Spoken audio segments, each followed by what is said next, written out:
She's good. Thank you, Jazz.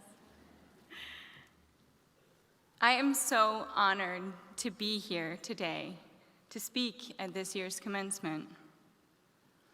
But when I agreed to speak, I honestly wasn't sure exactly what I was agreeing to.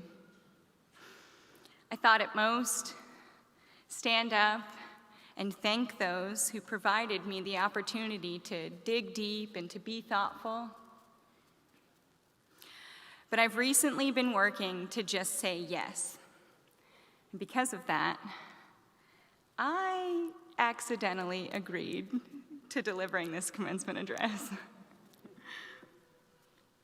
When I was working with the very talented folks here at CCU who produce our commencement event, they assured me it'd be great.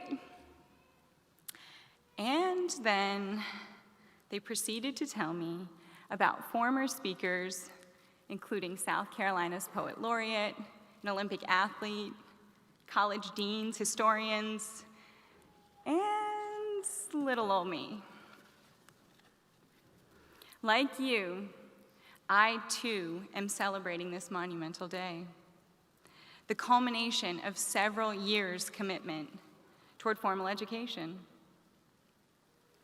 And even though I have specialized in the sciences, my hope is to share with you experiences that will resonate with you, no matter what your area of study and no matter what your path may be.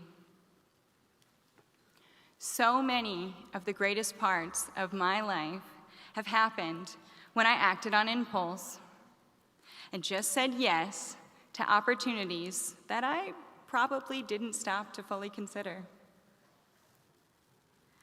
But honestly, I think the way I've handled being told no in my life has so much more with who I am today.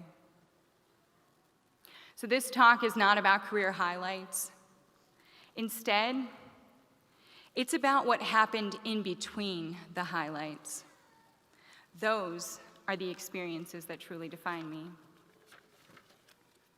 It all started in 2012. I was a very enthusiastic young graduate student, and I was enrolled in a master's program, and I wasn't entirely convinced that I belonged. Despite this, I volunteered to participate in a research project, including a 2-month deployment to Antarctica. More this just say yes mentality. But I can recall doubting myself. I didn't have the highest GPA of our lab group or the greatest number of years' experience. And I was even cautioned. The chances aren't so great here, they said. You've probably got a better chance of winning the lottery. While all of this was true, I was optimistic. I'll admit, the odds being against me served as motivation. I pulled together a resume, I stayed late, and I studied research papers about polar environments. I ran experiments, and I worked with other students to learn the skills that they had already developed. Well, let's just put it this way. A few months later, I was celebrating my 23rd birthday on the most remote region of the planet. And I was even invited back for a second deployment to spend a total of 6 months on the Antarctic continent. Fast forward a few years, and I was invited to Brazil to research connections between land and sea and their effect on Earth's climate. Great. Frankly, you could have told me I'd be counting hairs on a chimp and I would have gone. So here I am. I'm in southern Brazil.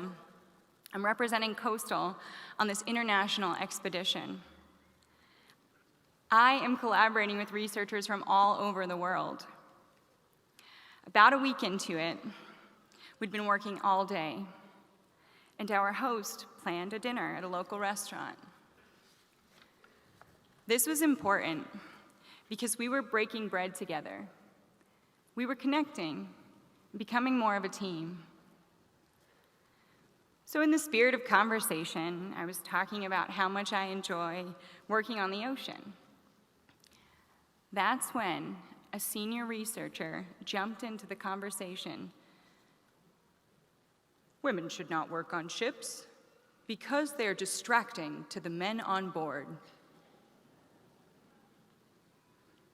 Well, without thinking, I calmly replied that perhaps if the ship's crew were entirely female, there would be no men to distract.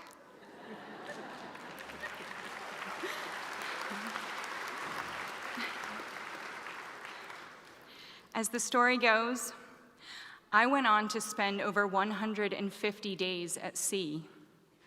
I have witnessed the marvels of the deep ocean directly from the porthole of the deepest diving research submarine owned by the United States of America.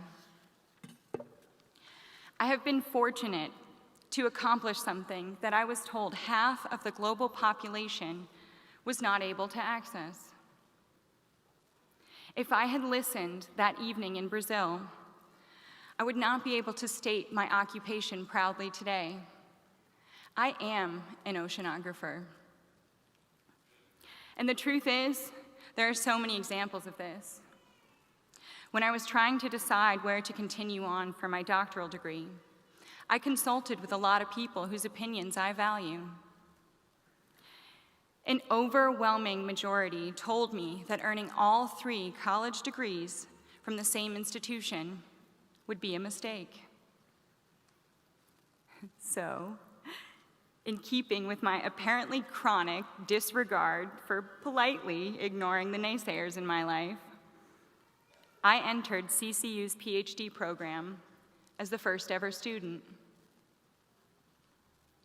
5 years later, I have the privilege of addressing you as this university's first ever doctoral graduate.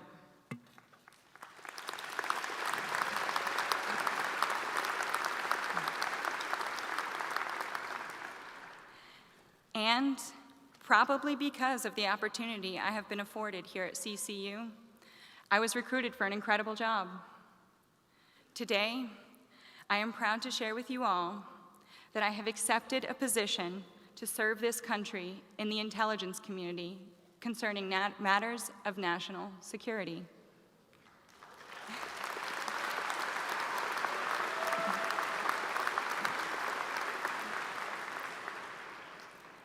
I think I made the right choice.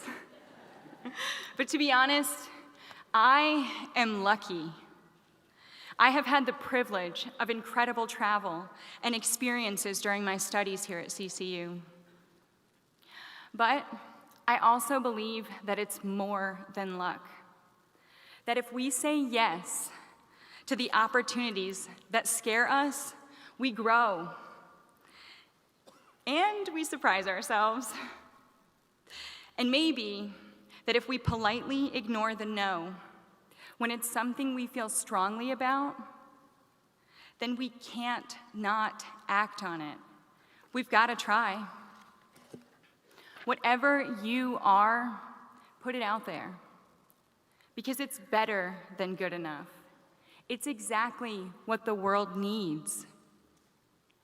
I want you to know this. I have honestly believed that I did not belong, that I shouldn't even try to see myself in these spaces. I didn't have a map or an example of what my path could look like. This was uncharted territory, but it just might be that the greatest adventures are. Class of 2019, the world needs us.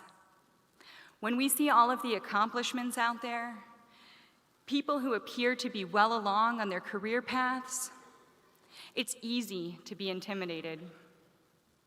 But if we doubt our abilities, and if we choose to believe the no's we hear, then we might just end up watching someone else live the adventure we were too afraid to take. Without us, there is no one to lead, or to discover, or to invent, or to innovate. You see, you and me, we are the future. Because after all, the future is yet to be created. Thank you.